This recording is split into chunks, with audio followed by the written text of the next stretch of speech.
60 years ago, our grandparents immigrated here and planted so many fruit trees, beginning the immense food forest that we live in today.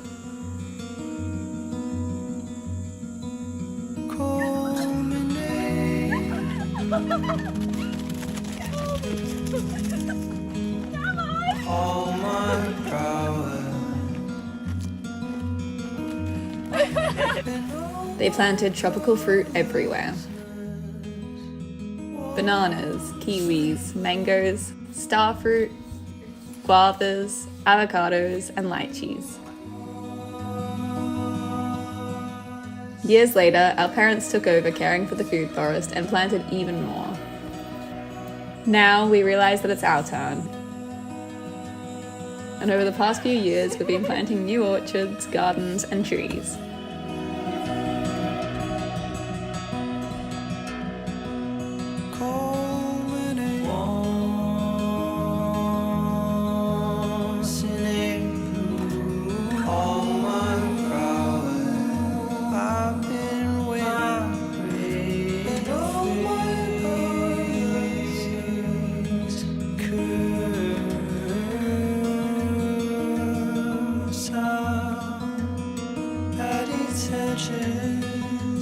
Like a paper plate, it hangs off my cheeks.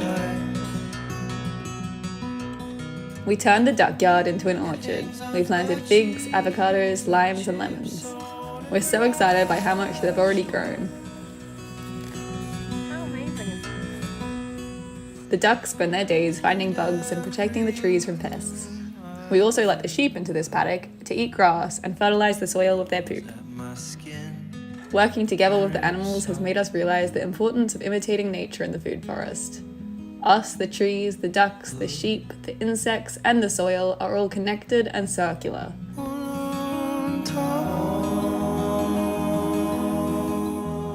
And if everything works in together, it can create a harmonic system that provides healthy food, healthy soil, and healthy animals.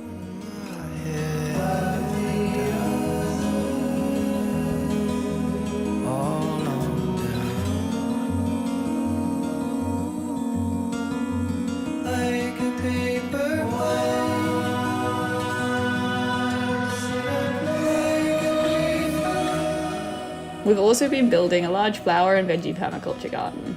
The ducks live amongst the flowers in their palace built from recycled materials. They poop in their pen and it falls to the ground and replenishes the soil. This is our first experience ever growing flowers, and we've been learning so much. We've learnt through success and failures. We're learning to protect against the copious summer weeds, to protect against the naughty ducks that can eat the entire nasturtium patch in 2 minutes, and to protect the ducks from so many predators. And then my face.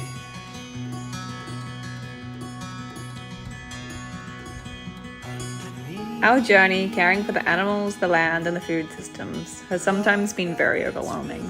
The kiwi orchards are overgrown and need pruning, the sheep ate most of the bananas, and the summer weeds seem uncontrollable. Last week, we faced a once-in-a-thousand-year flood disaster, and sometimes it feels like no matter how many steps we take forward, there's always something to knock us back. But this only makes us feel more energized and inspired to keep planting trees to protect the environment from more disasters like this. You can support us and help us to plant more trees on our Patreon.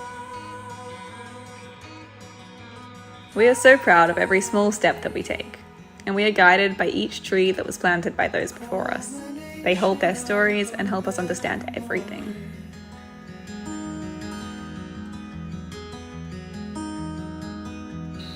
It's the perfect season to transplant bananas, so we're honoring our family's stories by collecting banana suckers to replant in the garden.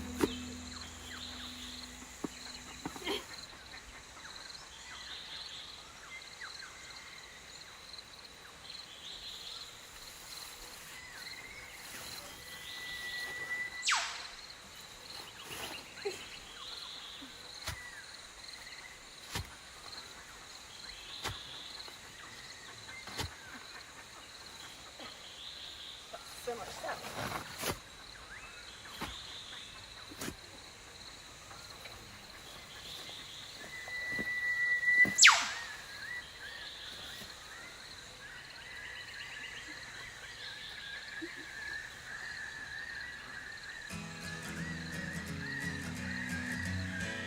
The mountains and volcanic craters have rich soil that grows abundant fruit, and banana plantations fill the valleys.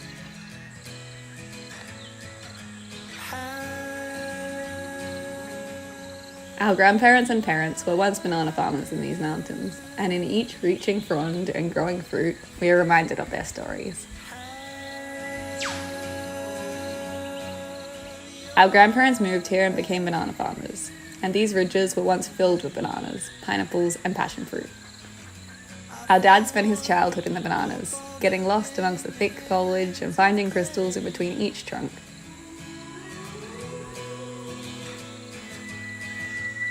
He was the youngest of 6 boys, and always laughed about being forgotten deep in the thick valleys and having to find his way home through the dense bush.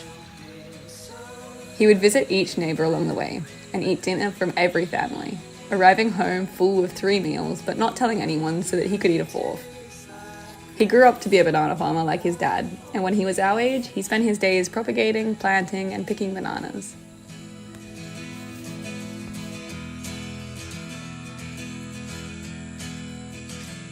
After school, our mum moved from her small country town up to the tropics, where she worked on many banana farms in the Queensland tropical heat. She spent a few years working from farm to farm and getting jobs on fishing boats as a cook. Between the land and the sea, she cooked for fishermen between tropical islands and the Great Barrier Reef, and she planted and sorted bananas in the humid heat. Our parents met on top of a waterfall and continued the farm story, planting so many more trees and fruit. They planted kiwi fruit and chocos and continued planting bananas and mangoes. In our childhood, we would help harvest all the fruit to sell at markets, stealing our fair share for snacks, of course. A few years ago, our dad died, and we realised that it's now our turn to continue the story of the farm, the fruit, and the animals. Even though things can be overwhelming sometimes, we are so proud of every step we take, and every day we learn more to live in harmony with nature.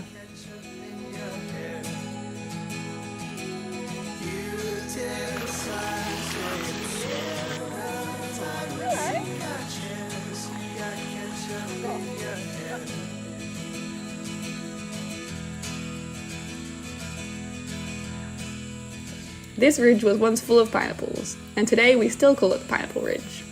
We started this garden for our ducks, as a safe yard for all the boys. It has come such a long way, and we're working towards growing a huge permaculture garden, full of flowers, veggies, and of course banana plants. All bananas are technically kind of clones. They don't have seeds, and instead each plant produces fruit and then dies while reproducing smaller versions of itself. These are called suckers or pups. Because each plant is a clone of each other, they are prone to disease, and in the 60s, the most popular variety of banana practically went extinct. Because of the more and more commercialized food system and the demands for bananas to be in season always in all places of the world, bananas are now on the brink of another extinction. The productions of bananas are complex and raises so many issues from monocultures, sustainability, disease, and climate change. The fate of bananas gives a warning to the terrifying effects of monoculture farming and always reminds us to eat local and in season.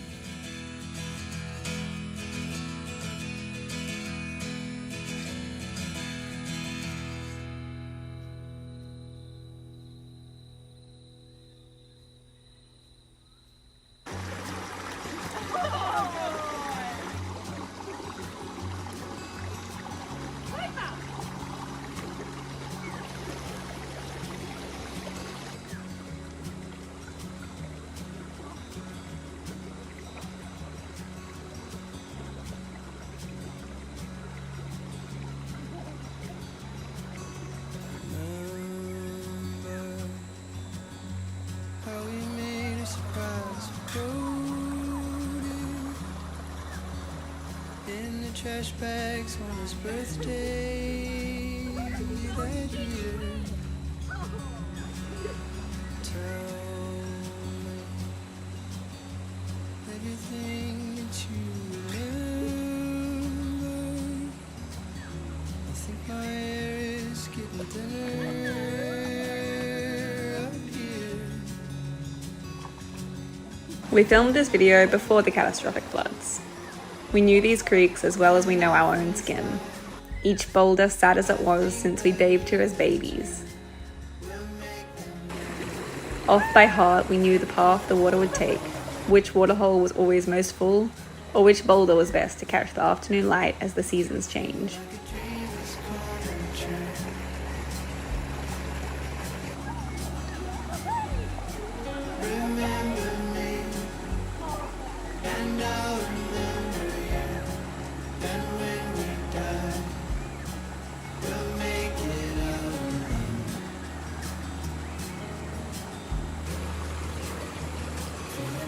While studying nature, we always notice change, like the undulating waters after a storm, the way the water slows and turns bright blue as winter comes, or new trees and vines growing. But we never expected change like this.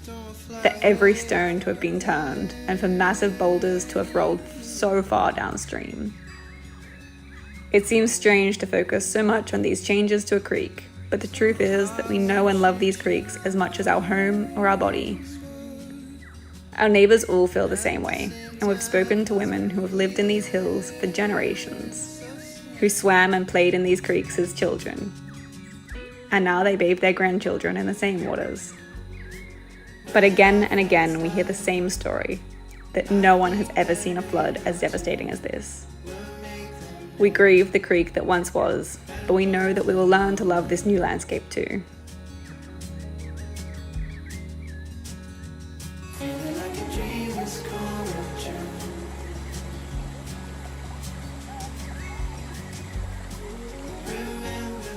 We have noticed that where there are established trees and root systems alongside the banks of the creek, the devastation is less. All of the trees that we planted before the flood survived, and we are now so inspired to plant even more, and to better understand riparian erosion, and to prepare these soils for next time.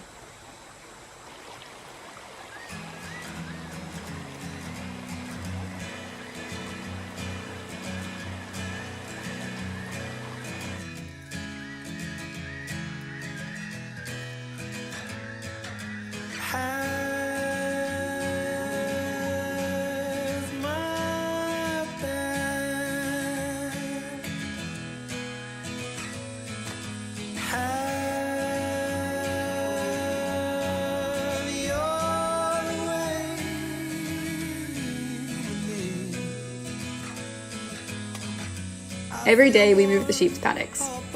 It keeps them healthy and lets us keep the grass down. Rotating their paddock lets them avoid worms and other parasites. We love our daily sheepy walks, and so do they. I think we would have been so happy.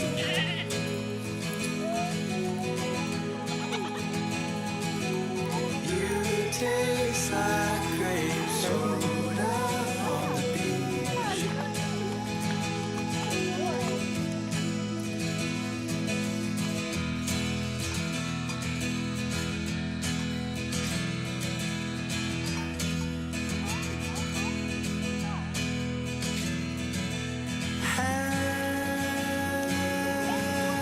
Half my life ago, the cabana off Veranda Beach, where the burn erodes. Born like a spore, like a stick bug on a cord. I'm engine red. I'm in control, very balled up till I'm all consoled.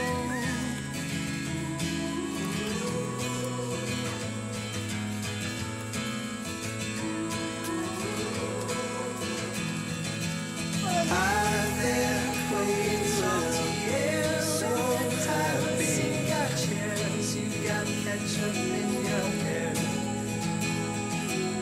You taste like grape soda. You got chairs, you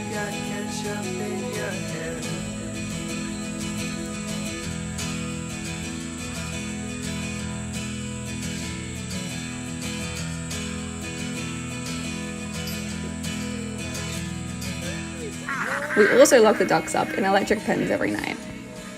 This keeps them safe from any predators by giving a small zap to warn them away. They love the safety and waddle to bed every afternoon.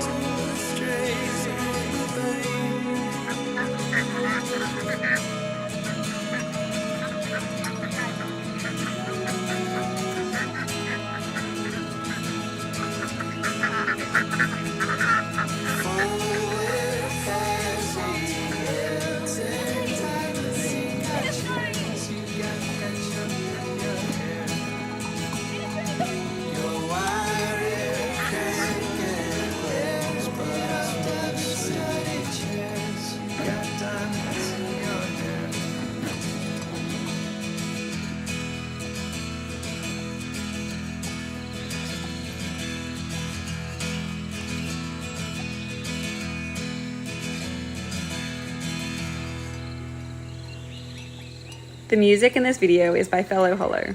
They are a trio from Ohio, and their incredible music talks about what it means to lose someone. You can find their links in our description. Thanks for watching. You can support by liking, subscribing, or joining our Patreon. And we are so thankful to each of our patrons. You guys inspire us every day to keep working, planting, and hoping for a better future.